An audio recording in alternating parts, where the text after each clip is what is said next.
This crowd rises to its feet. Vaccaro slammed it home. Garland left wing, free ball. Perfect. Garland front of the lane, locked to Mobley. Pow! And Allen blocked the shot at the rim. Pow! With the left hand and a foul. Welcome to the Chase Down Podcast, part of the Cavs media family. I'm your host, Justin Browen. The Chase Down is presented by Fubo, the official streaming partner of the Cavs. Watch over 350 channels of live sports and TV, including FanDuel Sports Network without cable. There's no cost and no commitment. Try for free at FuboTV.com/Cavs. While the winning streak came to an end at 12, the Cavs' second double-digit winning streak of the season came to an end against the Indiana Pacers. The Cavs failed to score 100 points for the first time all season, but you know what? Know who never fails to score 100 points in my heart? Carter Rodriguez, my co-host. Carter, how you doing, buddy? I'm doing good. Obviously, sucks to lose. Way more fun to win every single game like they've done pretty much all year. So got to clear that one out of the way. Also, got a little family business out of the way. Proud cousin of Jack Sawyer, who made an unbelievable strip sack and run back for a touchdown. Super proud of my family in that moment. Like one of the most iconic plays in the history of college football and certainly of Ohio State football. And it's my cousin Michelle's kid. So pretty cool, man. Carter's been messaging me since that play has occurred, saying that he taught him everything he knew. This is the famous genetics running through. Yeah, look at me and look at Jack Sawyer. Yeah. Two peas in a pod. Hey, I saw the chase down with the Cavs intro video, which, by the way, coming up on 4 years, I think, of that, which is absolutely absurd. But I've seen your athleticism at work, so don't sell yourself short. As I mentioned at the top, this is the first time they failed to score 100 points this season. That was a streak that we were keeping an eye on. Our buddy Mac Perry has been cataloging that all year, but it's a disappointing offensive performance offensively. The Cavs have had nights where they haven't shot the ball well before, and they've found ways to generate offense in other areas. And I really feel like this is a game, especially coming off the OKC game and some of the other ones that we've seen recently against physical teams. We credited the Cavs for really maintaining their composure in a lot of those matchups. And I felt like tonight was a night where they let that get to them. They let the physicality of this game impact their decision-making. And I really want to focus on that more than the shooting variance, because we've had these games. We have 9 games where they've shot below league average this year coming into tonight, and they were 6-3 in those games. They found ways to still be a winning team in a lot of those spots, and I think a lot of that has been because of how much composure they've shown all season. Yeah, first off, crazy they've only had 9 games where they've shot below league average, and that is the one thing I'll say on the shooting, is that I feel like so much of the season has been the Cavs having quarters, halves, etc., where I go, man, they can't buy one today. This might be one of those days. And then you look at the box score at the end of the game, and they've scored 117 points and are at 38% from three. This certainly wasn't that. They go 11 of 41 from three as they're trying to make a comeback in the mid to late fourth, set up 2 or 3 wide open corner threes for Merrill and Wade and a bunch of guys, and it's just nothing doing. But you're right that it did feel like they weren't able to, and even Donovan talked about it post game, kind of maintaining their composure and not letting things kind of frazzle them. Yeah, absolutely. And, even though the role guys missed a lot of threes, LeVert didn't hit any. Isaac Okoro continues to be over since returning from that shoulder injury. Obviously, that was to his shooting shoulder, but he is now 0 for 8 on those shots. I gotta say, it still looks like it's leaving his hand cleanly, and it's not like they are wildly bad misses.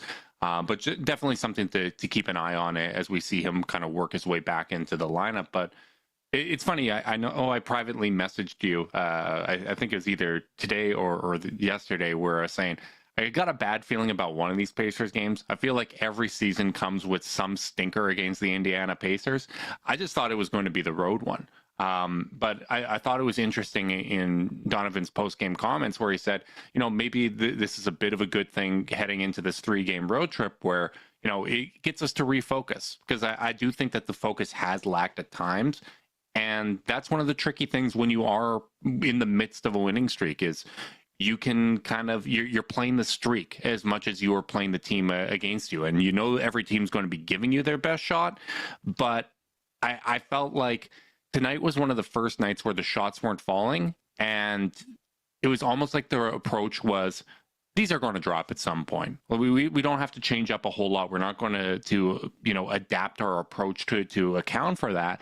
It just kind of felt like, especially with Halliburton out in the second half, like they're sitting there with a 15-point lead in the third, and I think that might have been a contributing factor to them taking their foot off the gas a little bit. And I think there's also their offense wasn't exactly humming. They only had 53 points in the first half, and boy, a 40-point second half, it just feels unheard of for this team at this point in the year.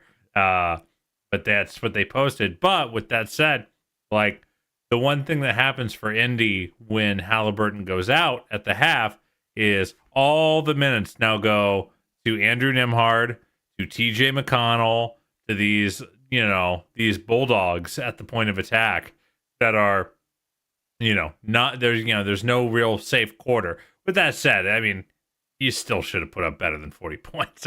Yeah, I think they would probably tell you as much, but I do think there's it's twofold. Not only do you take your foot off the gas, you also stop having an easy spot to attack on the defensive end. Yeah, exactly. And, I think one of the byproducts of having both McConnell and Nembhard in there was Indy felt very comfortable doing that full court press. You're not going to do that with Tyrese Halliburton because, I think his issues on the defensive end are well chronicled. But I thought that with Indy kind of doing the full court press, you want to do the full court press to rush guys, and I didn't even really feel like they were being rushed. I thought that they just didn't look sharp. Even inbounding on possessions where they didn't get a turnover, it was a near turnover on several occasions. And it was very clear that the physicality of this game was getting to them, and you can't let that impact how you're going to play. I thought they were rushed at times, they were too slow at others, and as frustrated as they were, it was even, right? It was 18-18 at the free throw line. For as bad as the Cavs shot, 11 of 41 from three, Indy was 11 of 35. So it's not like, hey, we couldn't hit anything. They were hitting everything. What it really came down to, 20-13 edge in points off of turnovers. So, you're losing the possession battle and you're giving them easy opportunities. And there's going to be some overlap with this next stat, but a 15-3 edge in fast break points. Cavs are above average fast break defense. This shouldn't have occurred to the extent that it did, but I think those two stats in particular are really kind of what ended up dooming them in this matchup. Yeah, and I think it that just goes back to the focus and the composure point. How did Indy run on this team in this game? It was, they deflect a ball and they're getting handsy on the way to do it, and the guys kind of just stop and turn instead of sprinting back, or they just weren't paying attention to their floor balance on offense, and you mentioned that the press maybe didn't cause them to rush or speed through the process. I think it just chunked everything up, and yep. And they weren't really no one was in the right spots at the time, the point where they wanted to catch it. And yeah, there just wasn't a sharpness, and that sharpness extends to things like floor balance. I always say, transition defense really isn't that much about running back. Yeah, that matters, but most guys run back. Yep. It's very, very rare do you see guys literally opt out of running back on defense. For the most part, it's you had four underneath your own free throw line when the shot went up. And I do feel like that happened quite a bit in this one. And when you're bricking, it gets really rough. And I feel like they allowed themselves to kind of get gunked up on the offensive end. I think that is one of my takeaways from a lot of kind of their worst shooting nights of the season. It's funny looking at it. Their 4 worst shooting nights of the season came against bottom 10 defenses. Atlanta, bottom 10 defense. Indy, bottom 10 defense. The other one was Washington, bottom 10 defense. And the Washington in particular, I think, was a lack of sharpness and a lack of focus. And I think that could be said about at least one of those Atlanta losses. I think the home one was just kind of a true shooting variance game. But these other matchups, I really do think that it is, a lack of maintaining focus. And that's why it's so hard. That's why you don't see many teams get out to the start that the Cavs have had, because these are the type of losses that happen in a regular season. Like you can lose your focus. But I think it's still, even though, we could very easily have a 5-minute podcast here and be like, this is one of 82. This stuff happens to every single team. But I think it's really important to explore that why and continue to see, okay, how do they handle these situations in the future? You're playing against a poor defense. You're up 15 points in the third quarter. They're missing their, second best player in Tyrese Halliburton. Like if you get into a funk and you're not scoring offensively and they're kind of throwing the kitchen sink at you defensively, like, all right, we can't trust our base defense. Let's just blitz. Like, can the Cavs find ways to adjust to that? Can they find ways to beat the blitz? Because they've done that. They've done that against better defenses, but it's just making sure that you don't let these bad habits creep in, because if you let these habits creep in and they hang around for a while, you're going to start dropping some of these road games. You're going to start dropping some of these games in January where you're playing much better competition. So I think it's, hopefully this is something that they can learn from and turn around quickly, because I do think that they're going to get tested over these next couple weeks.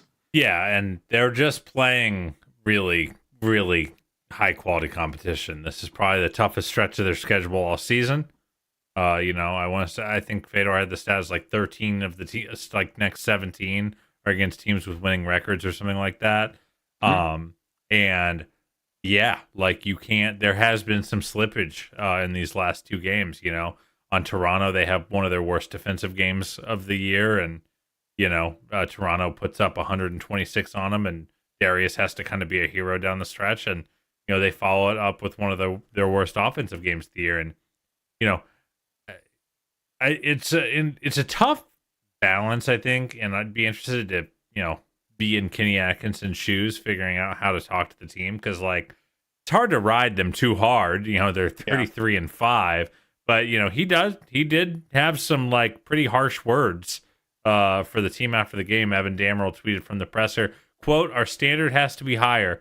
We tend to relax when we have these leads. We tend to have complacency when we have these leads." And do you think that's do you think that's a coach frustrated that his team had a bad game, or do you think that's a wider thing for this team to actually focus on? I think that is Kenny trying to reel them in, if I had to guess. Hey, we're about to go on this road trip. We can't let this become a habit. I don't think that's been true of them overall on the season. I think that's one of those things that's naturally true, right? When you get up by 20, 30 points, you're going to take your foot off the gas a little bit, right? You're not going to execute with the same sharpness as a game against OKC where there's 30 lead changes. So I think that's natural, but I think that is Kenny, basically giving them a message, giving them a takeaway that, hey, let's hold ourselves to a higher standard. And I think he probably had some harsh words for them in the locker room as well. But I agree with you with how well they've played. I don't think you necessarily even have to go overboard, because I do think you don't get out to this good of a start if the players aren't holding themselves accountable on a nightly basis as well, right? And I think you heard that with Donovan's comments post-game. He was the only player that I had the opportunity to hear speak getting ready for this post-game podcast. But it's exactly what you'd expect, right? Hey, we can't give up 68 points in a half, in the second half. Shooting variance games are going to happen, but we have to hold ourselves to a higher standard. And I really do think this kind of performance, it starts with the guards. Darius, 20 and 7, 7 of 16 from the field, 3 of 9 from 3, but he had 4 turnovers. 7 assists to 4 turnovers. I think he had like 4 or 5 turnovers all road trip when they went out west. He has to be better than that. Donnie had a rough one. But even at that, like, he had a terrible start. I think he started 1 of 7 or 1 of 8. He only missed 1 shot more than Darius, right? Like, he managed to hit some shots as the game progressed, but 1 assist to 3 turnovers. Those guys have played such a big role in maintaining the Cavs having such an elite turnover rate, that they take such great care of the basketball. OKC wasn't able to generate an advantage in that category against them. So I do think it has to start at the head of the snake when you talk about maintaining that sharpness and making sure that this doesn't become a recurring pattern. But for what it's worth, the one thing I will say, it's not like they had 22 turnovers. No. 13 is a pretty reasonable number. I would say the more troubling number is the 24 assists. And frankly, the 33 made field goals has got to be their lowest of the season by a mile. Those stats can correlate for sure when you're missing shots. I do think there was this is where it's always so hard, man, because on one hand we can say you can't get gunked up, you got to be better. But it's really, I do feel like every time I watch Donovan attack the paint, I saw 2 or 3 Pacers in there. Yeah. And it's really hard to, so like, I don't think the answer, I'm not saying you're saying this. In fact, I don't think you're saying this. I think the answer is, okay, the jumpers aren't going in, so just the guards got to try to score at the rim. Mm-hmm. Because I don't really think that was going to bear fruit. This is a long, athletic Indiana team, and I felt like they were really trying to pack the paint. Yeah. And the Cavs got a lot of open threes. The only thing I almost wonder if maybe the pivot just needed to be, hey, if we're not shooting well, Evan, we need to funnel you the ball. Jarrett, we need to funnel you the ball, because to your point, like, all they did just kind of hold the line. They just kind of kept playing the same way. Guards trying to get into the paint, kick out, see if you can swing for a 3. And, that strat has borne fruit for them during the season. But on a game where you just don't have it going at all, and, playing this style isn't working, the fact that Evan and Jarrett combined for as many field goal attempts as Darius and 1 less than Donovan, maybe that's where you kind of point your attention a little bit offensively.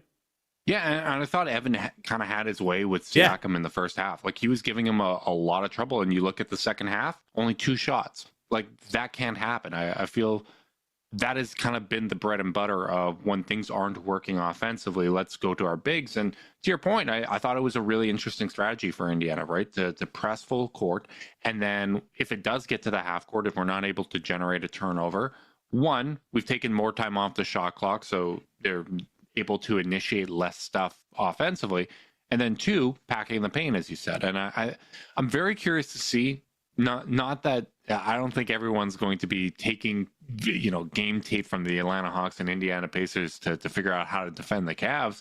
But well, you might have to, because there hasn't been a lot of good tape otherwise. I do wonder if when we go to that OKC game on Thursday, not we go, but watch that game on the Thursday. Royal way. That would be a lot of fun. That's a straight drive down for me. But I'm curious if Indiana or if OKC is going to end up packing the paint a little bit more and less of the switching and the blitzing. I mean, the switching and the blitzing has been such the cornerstone of their defense. They really challenge you at the point of attack. I wonder if they're going to pack the paint and say, this time we're not really going to let the bigs beat us in the same way. We're not going to allow them to beat our blitz and generate open shots off of this. Let's see if we can kind of trust our point of attack defenders to do a good enough job and try to take the bigs out of it. Usually teams try to do it the other way, but I'm curious to see if that's an adjustment, because I do feel like when you blitz us in the half court, the Cavs have had counters for that all season. Yeah, well, I mean, it always comes down to the fact that, especially against a team with an offense like this, there isn't it's not an ideological way to win. It's an executional way to win.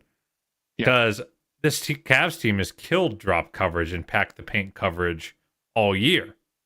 You know, it's really about, do you have the horses to really bother at the point of attack, really make them work their butts off to get into their sets in the first place. And then, again, you're just gonna you do have to, if you're gonna try to stop this Cavs offense, end of the day, you do have to hope they'll miss. And they did miss tonight. But you're gonna be giving up something. I've been interested to see if they'll try a little bit more drop, or how OKC changes what they did. But yeah, man, I don't know if there's a schematic answer as much as it is be really, really good and junk it up, make it harder. Right.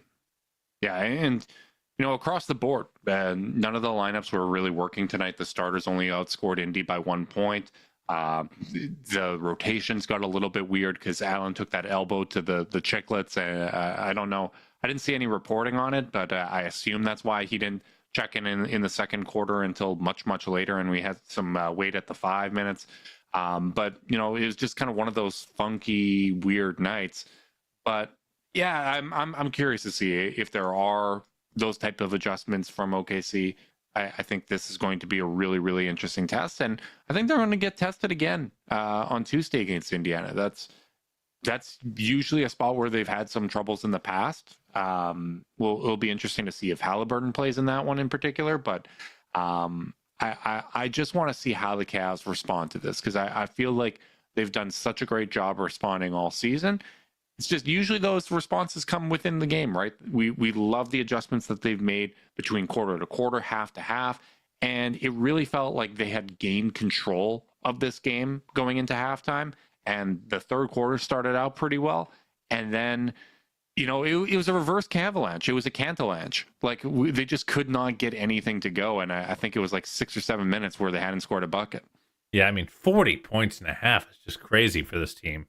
The fact that they only topped 22 points in a quarter in the second quarter, 19, 34, 18, 22.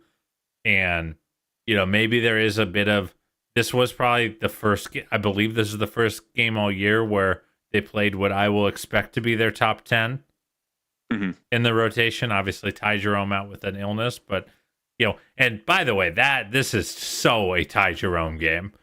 Yeah. I think if he had been, we need some ball handling. We need a little bit of juice offensively. Yeah, we need someone to change the rhythm of what's going on. Because I don't like the way my team's playing. I don't like what that the other team's getting one on over us physically. Like this would have been probably a break glass in case of Ty Jerome game. And obviously they didn't have him, but there is probably a bit of adjustment going on with guys kind of figuring out how they're going to fit in within the larger rotation. He played Niang 20, Okoro 18, Levert 22, and Strus 23, and then Merrill 12 off the bench. What did you think of the minutes distribution, the subs? Do you think that there's maybe a little bit of a learning curve there? I think it was solid. That's what I expect, right? I expect the bench guys to largely be in that 20 to 24 minutes, and even the fifth starter. Like Dean Wade is the starter currently, but he played 20 minutes. I expect if they do make a change in the starting lineup, and we do see Strus there, which we can get into kind of the argument for that again, but I feel like we've discussed it a bunch of times. But I feel like Dean Wade's minutes are going to remain the same whether he's coming in off the bench or whether he's starting. What'll be interesting is if they do make that change, as you said, there's going to be another adjustment period to that. There is going to be a learning curve to that. I think as it's currently constructed with Wade starting at the 3, your natural rotation, because you need to get another front court player in there, is to sub Niang. Once you go to, Max Strus or Isaac Okoro starting, I think we still are assuming that it's Strus, but that Okoro lineup was great when he was playing well. Once you go to that, you all of a sudden have a decision, flexible. Right? It's more flexible. You have a decision of, okay, am I going to go to Niang? Am I going to go to Wade? Am I going to go to both of them and kind of play Niang as a 3 on offense and change up how we're doing things? So it almost becomes, all right, do I go to Isaac Okoro or George Niang first if Strus was the starter? So it's going to be really, really interesting. I agree with you. I think there's going to be learning curves for that. And I think that's still why we're on team start Max. Right. Because among other reasons. It gives you more options, right? It allows you to be a little more versatile, and it allows you to do your best work, because only you can do your best work, Carter. Zoom AI Companion can help you do the rest, like automatically taking notes, answering meeting questions, and helping you respond to your coworker. Available at no additional cost with eligible paid plans. Work happy with Zoom AI Companion. You're damn right, Justin. Little thing of note, by the way, was just doing a little box score digging. We're going through a little bit of a Karis LeVert gully. Not a slump, but like I do think there's maybe a little bit of normalization happening with him. And like, you know, I think this was to be expected and like certainly fair. But against Golden State, 9 points on 3 of 9 shooting. Lakers, 3 points on 1 of 4 shooting. Dallas, he has a bounce back, 17 on 7 of 15 shooting. Charlotte, 2 points on 1 of 6. OKC, 8 points, 3 of 9. Toronto, another bounce back, 18 on 6 of 12. And then tonight, 2 on 0 of 3. So I feel like Karis is kind of, I think that's probably also leading to, you know, some up and down play against the Charlottes of the world, the Indies of the world, and really having to kind of gut through a couple of those games, because I feel like Karis is kind of going through, you know, just a little dip in play, which happens over the course of the season. I just thought when I pulled up his game log, I'm like, oh yeah, that does track. It does feel like he's been a little less impactful as of late. Yeah, and I think all season, all they've really needed is for one of the 4 kind of initiators to get hot. And that's probably why you saw such a even minutes distribution when you look at guys 5 through 9 in the rotation tonight. None of them really got it going, right? Yep. I think if one of them got it going, you go from that 20-minute range to 24 or 26. But Kenny was just kind of playing a regular rotation, right? And okay, like, does Karis have it going? No. Let's try to get Sam more minutes. Maybe he sparks us from 3. And to your point, Ty Jerome normally is one of those candidates as well, right? It's usually one of Darius, Donovan, Ty, or Karis that have given them that spark. And on a night where Darius and Donovan didn't shoot the ball particularly well, the fact that Karis wasn't really getting it going offensively either, they were lacking that catalyst. Yeah, you just didn't really find it anywhere on the perimeter. Yeah, and you know, all it's taken is one, right? Like you think back to what Ty Jerome did against OKC. Or you don't even have to think back that far, what Darius did against Toronto. Like, he really, on one of their worst defensive performances of the season, it was basically, all right, Darius, we're winning the Darius minutes. He's going to be assertive here. He's hitting these shots. Another terrific clutch time performance for him this season. But when the Stars don't have it, normally they have someone else to go to. And if Karis doesn't have it, your star guards don't have it, and you're not getting the big touches on the inside, where's the offense going to come from? And that's where the biggest criticism, I think, probably comes, that they weren't able to, you know, Evan did have a nice game. You know, Evan and Jarrett combined for 1 turnover. You know, they got to the line better than anyone else on the team.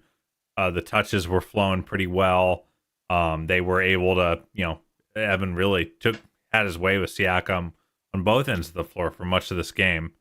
But you know, something I found noteworthy, we've talked so much about how this team doesn't play any bad lineups, Justin, how they constantly are, you know, they've got like 5 plus minus leaders for the whole league and like the top like 20. Yeah. They've just been that kind of team. Well, I guess you ride together, you die together. Not a single rotation player had a positive plus minus in this game. Yeah. And you know, maybe this is one of those spots where if we get into a game like this in the future, we say, hey, Evan, I don't care if you turn the ball over 3 times. I don't care what your field goal percentage is. We're going to try to get us going by getting you touches. And that doesn't mean, hey, go post up Siakam, we'll toss you the ball, throw an entry pass, and you go to work. But just finding ways to get him those little touches. Like that OKC game started off poorly, went to the bench. First play, they basically ran a pin down for him where he came in and hit that free throw line jumper. Basically, the same action was used at the end of the game where They run the pin down for him. He gets the ball out a little further than expected, but he goes 1-on-1 at Isaiah Hartenstein. They weren't trying stuff like that to get Evan those touches in the second half, even with Indiana packing the paint. And I feel like getting him the ball with advantage and saying, get them to change what they're doing defensively. Like, go out there, try to be the catalyst for us offensively, and then we're going to build off of you. We kind of have those go-to possessions with Darius. We have those with Donovan. But maybe, especially on a night where you are missing one of your kind of initiators of the offense, force feeding Evan just a little bit more and sinking or swimming with him. Maybe that's something that you can work on in those spots, because you're probably going to have a game like this at some point in the playoffs. If we're going to go as far as we hope, you're going to be playing over multiple weeks. You're going to have games where things aren't working for your top guys, and you need to have that in your back pocket of, all right, let's go to some of these bread and butter Evan Mobley plays to free us up. Yeah. And I think that's where you can be the most critical, and that's where I think the malaise of a long regular season gets really tough, because it's hard to be creative when things aren't going well, when your engagement and your focus isn't exactly where it needs to be. Like, I just think it's easier to solve problems against OKC in a weird way, because well, we're all really locked into solving problems. Yeah. like the game's close. Up 15 versus Indiana, and Halliburton's out of the game. Like, I that's almost the perfect storm to go, okay, taking our foot just a little we'll probably bit off the ground. I just think there's probably if I'm in that huddle in that game, I'm probably like, guys, we'll probably be all right. We just gotta, stay the course, survive a little bit, and we'll be fine. And your tolerance for bad process or bad outcomes even just is higher in a game like this. Maybe not for the coaching staff, but I think just for a human being. And and that's where you get burned, and it stinks. Obviously, I was really hoping they'd be taking a 14-game win streak to OKC. That would have been sweet to try to match, your 50-game win streak from earlier in the season against OKC. That would have been such a great moment. Yeah. What's nice, by the way, is we got 2 TNT games in a row. I had forgotten that Tuesday's game is also a national TV game. Oh, how about that? So I think there will be, if you're worried about focus, these guys always want to put a show on when they're on national TV, especially around All-Star time. Yeah. And, we got to give Indiana credit too. They have been playing well recently. They're now on a 6-game winning streak. I believe a win over Boston was part of that mix as well. So this is a team that is capable of catching you on an off night.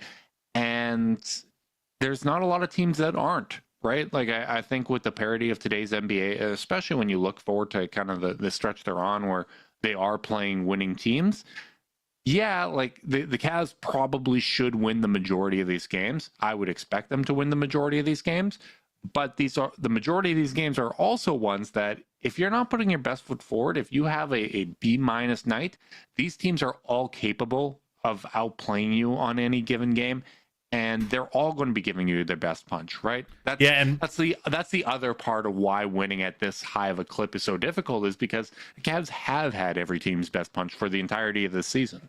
Yeah, and I think it's important to distinguish. It was maybe a B-, C+ focus and effort night on a D- shooting luck night. Yep. For the offense at least. They just weren't hitting.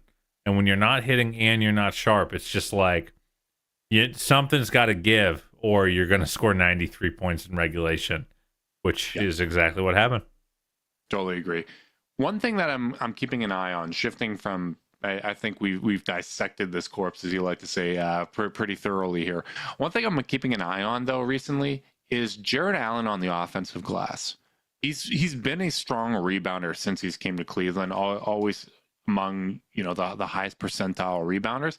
But this is now 8 straight games where he's generated at least 3 offensive rebounds. Ooh. Obviously, that was a big story in that OKC game. But he's doing this at a pretty consistent clip. And that's been one of those areas that the Cavs haven't been the strongest, right? They just haven't been a great team at generating second chance opportunities. And if Jared Allen is starting to do this at a more consistent clip where he's making the most of these missed shots and pulling them in, I feel like that is an element to keep an eye on, because I really, that's part of why I get excited about someone like Jalen Tyson, is we just don't kind of have these guys that are geared towards getting those offensive rebounds. And I'd really love to see that if that continues to progress, because he's had a 15% offensive rebound rate over these last eight games. His previous career high was 12.3. Now it's still pretty low for the year. It's one of his lowest for his career. Right. And so it wasn't something that he was doing earlier in the season. And I just thought that was a noteworthy shift, especially when you have a run of this many games where it has been a thing. Yeah, and we know this is something Kenny wants. He wants them to be better on the offensive glass. He wants them to leverage their size in that way. So I don't know. Maybe this is a tweak he's kind of made, and I'd be really interested to hear one of the journos in town ask about it, if this is just, because 8 games is small enough that you go, it might just be bounces going his way or particular sets of matchups, but I do feel like he's been fighting really well on that end. Yeah, and it hasn't moved the needle a ton for the Cavs. They're still 22nd in offensive rebound rate or offensive rebound percentage over those last 8 games, but that still, it's a bump up for where they've been all season. What I'll say on that is, if you are, I don't think those Curry, Clay, Warriors teams were elite offensive rebounding teams either. No. I think the thing is, the impact of every successive offensive rebound is exponentially increased by how good your offense was in the first place. Yeah. If your offense isn't that good, it doesn't really hurt that bad to give up a lot of offensive rebounds. If you can't get stops on shot one and a team gets a second chance at it, it's death, Yeah. And I think that's probably where it comes down to, where I just don't think the Cavs need to be an elite offensive rebounding team for their offensive rebounding to be devastating, if that makes sense. Absolutely. And I think the clear parallel here is those 4 finals teams. 2016, 10th in offensive rebound percentage. Not elite at it, but we all know how those Tristan Thompson possessions felt, right? In the playoffs, Cavs miss a shot, he finds a way to get those boards, and particularly in those bigger matchups, right? On those stage of the playoffs, they just are so damn demoralizing. 2017, which I know you and I both believe to be the best version of this Cavs, they were 22nd in offensive rebound percentage, but they still. I just checked the 16 Warriors; they were 22nd in offensive rebound. There you go, right? I think it's more about the timeliness of it, and I also just want to recognize the effort, because I don't feel like it's, hey, these balls are just kind of getting to Jared. Feels like he's really covering a lot of ground. He's making hustle plays. He had a great one tonight where he was diving out of bounds, threw the ball back off of an Indiana player. He's just doing all the little things to generate these extra possessions, and I still feel like that is one of those kind of sacrifice things that helps make them work, right? When you have someone as good as Jared Allen doing all the little things, that is going to have an effect on the entire roster. Yeah, absolutely. And, it allows Evan. The reality is, you want the Cavs need to get back on defense, especially given the shape of their team. Mm-hmm. I just don't. We've talked about this a little bit. I don't think this team is built to be a good offensive rebounding team or to be a great one. Thing one, I just don't think their players are that good at it. You watch a guy like Tristan Thompson or a guy like Josh Hart or, whoever it is, whatever archetype of player it is, wing, big, whatever, that's good at it. You don't really see a lot of that on this Cavs roster. Even when we see guys like Jalen Tyson come in, we go, oh, he's got a knack. That's a thing, Yes. So I think it's very apparent for Jalen Tyson, which, shout out to him, career best 16 rebounds in his latest G League game. Oh, yeah, Jalen. So, 1, I don't think they've got the knack. 2, I do think there is a degree to which, Justin, the roster construction makes it so they need to get back. Because if you're going to be kind of small If you're only playing, as I've always mentioned, the only two centers on the roster are Evan and Jarrett that actually get rotation minutes. So if you've got only one of the bigs on the floor in Jarrett or Evan, and you're playing Darius and Sam Merrill or Donovan and Karras or whoever it is, those guys can't be recklessly going for offensive boards. Yeah, because you need them getting back to protect the back line. That is the core identity of the defense: is keep them from scoring early, get into your shell, don't break your shell. So I don't know if that's ever going to be their thing. So I think they have to be selective with it to that end. But I don't think that means they should punt on it. When they're playing double bigs, I love the idea of Jarrett being kind of the designated, no, see what you can do. See what you can muck up. And we'll make sure Evan gets back. So I do think it's an interesting kind of balance to try to figure out for this coaching staff. Totally, and you can't be elite at everything, right? As great as the Cavs have been across the board this season, there is going to be some give and take. It's just impossible to be a top 5 team in every single category because some of them all contradict one another.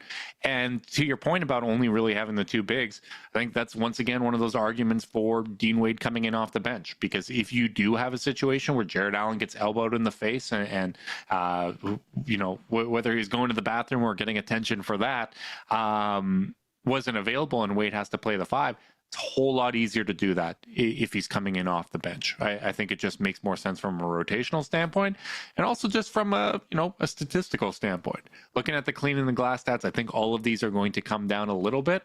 But the Dean Wade at small forward minutes, +6 net rating. At power forward, +16.4. At center, really small sample size, but +34.5. Yeah, that's going to come down a little bit today. Yeah, I think all 3 of those are probably going to come down after today, but I think it's just so much more clear that those best minutes for him have been coming at power forward. And if we're going to kind of have an understanding that if he does come in off the bench, he's going to be playing about the same minutes, which has been the case this year. He plays 20 minutes a game coming in off the bench, 24 as a starter, and I think one of those was impacted by him leaving a game early. I just think that he is best optimized when he's playing at the 4, and it still gives you the option to close with Dean Wade. In fact, it might make it easier to close with Dean Wade if he's not playing those minutes earlier in the game. Yeah, I mean, how many times have we seen players come off minutes restrictions, and a lot of times they'll come off the bench because the coach is like, I don't want to burn 7 minutes to start the game in case I want to close with them. So. I would like to see that change. And I know it's really hard to make those kind of tweaks when the season's been going this well. But whether it's Max or Isaac, and ultimately I think it should be Max. Played well enough since coming back. That's the problem is, to some extent you got to earn it, and I think Max has just been better tonight, notwithstanding, where he had a really rough one tonight. Yeah. Another member of the bad assist to turnover brigade with only 1 assist to 2 turnovers for him and 1 of 5 from 3. But yeah, I just think it makes the choices easier. This is a really reductive way to put it, but you ever are playing 2K and you're like, man, why are the subs so hard? I don't know who to put in when. Why are the guys I want to play all at 70 energy? And it's that's kind of the way it feels like it can be sometimes with Dean's minutes if you want him around 20, and I just don't think you want him closer to more than 25 on any given night, whether he's starting or off the bench, because this team has too much talent down roster. Yeah, I think that's the case for everybody outside of the core 4, right? You want to keep those core guys' minutes down in the regular season. And everybody else, they deserve enough minutes to find a rhythm, to find a groove, to stay sharp, right? And I think that's one of those important things that you want to capitalize, because if you're trying to give each of those starters 30 minutes a night, that means there is 18 minutes they're not playing each, right? And that's 4 18-minute slots, and then a 5th one as well, right? So the availability is going to be there, and obviously in tougher matchups, those minutes might go closer to 36, but you can evenly distribute across a pretty deep rotation if that's how you're going to be approaching your star player minutes. And I think it's been an overwhelming success.